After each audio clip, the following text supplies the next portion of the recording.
There are moments that shouldn't disappear. With my viewfinder, I explore a world governed by natural forces and try to immortalize its fragile beauty.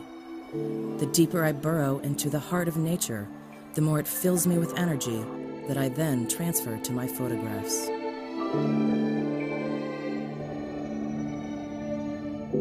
The experience that Petra gained while taking pictures north of the Arctic Circle and my experiences with taking macro photographs of sea creatures are very similar.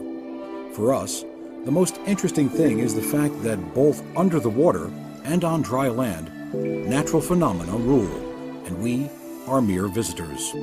We've been comparing both worlds for a long time, and we finally realized we should try to combine our experiences, and thus, Escape to Nature was born.